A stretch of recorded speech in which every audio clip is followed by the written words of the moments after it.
Okay, this is an interesting one. This is something that has been close to my heart for decades, but now I've got my own piece of kit. I don't rely on it as much for my photocopying needs as I used to. I think we're going 200 with this one, or maybe bigger than 200. Now, I didn't want that stupid user interface. Fuck up piece of shit. Anyway, let's see what we can do with this.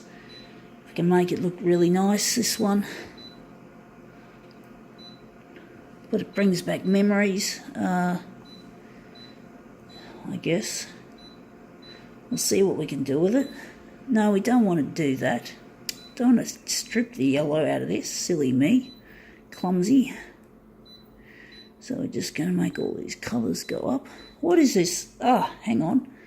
We're going to make it a bit bigger than 200% because it's, yeah, we're going to make it 210 that way and 210 this way.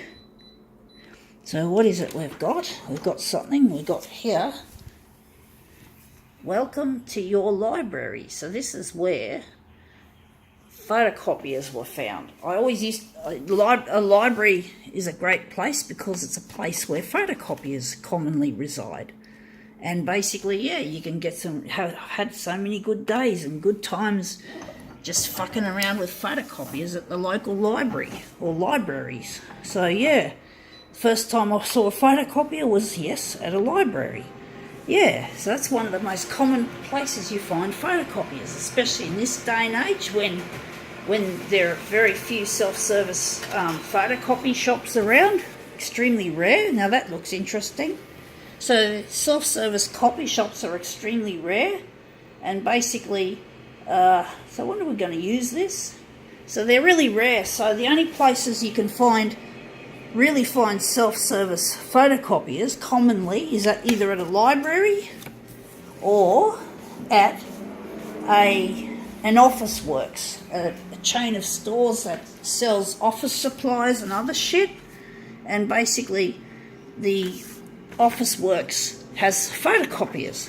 Unfortunately, they've got shitty photocopiers now. They've gone from using the Xerox equipment and they're turned over to Konica Minolta. But the problem is they've made the Konica Minolta machines have been changed. The user interface has been fiddled with. They've changed it to make it to try and make it easy for other people to use.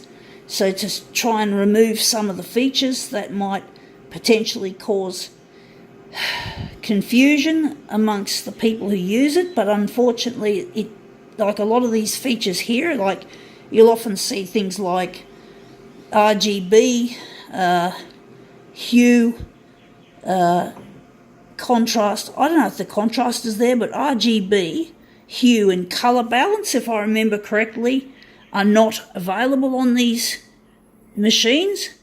So basically they're just being programmed out, but you can still see the actual where they're supposed to be. Like, oh fuck it, I won't touch that, stupid.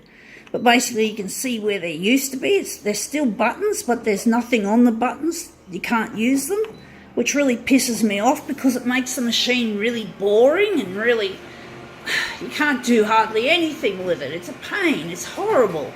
So I haven't made many demos as a consequence using those de-featured equipments. Now I'm wondering if we want it like this. It's very contrasty.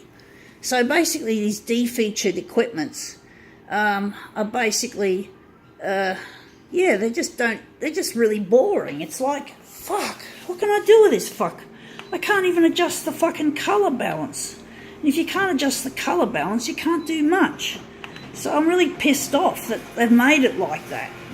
At least the Xerox machines weren't tampered with in that fashion. But, you know, so they've made the problem worse. They've made the machines more unusable. I know maybe they've got to think about the average person, not a power user like myself. But what's the point, you know, like, shit, taking out all the fucking features, and it's probably still hard to use anyway.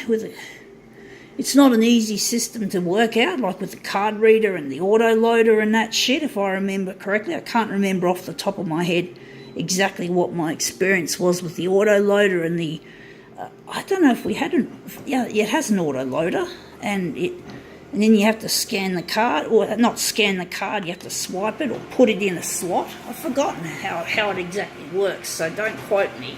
But all I know is that the machine is being tampered with, the programming's been changed, and they've just taken out the features in an attempt to make the machine more simple for the average user.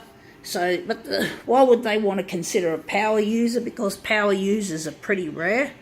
I don't think I've ever met in recent years another power user. So to speak, a person who uses the more intricate functions of a device, like a photocopier or a phone or anything, power using, getting into the real guts of the system. Well, not quite. I'm not a technician, but I mean the operational guts. But anyway, that looks interesting. Whew, I think now we can call it quits.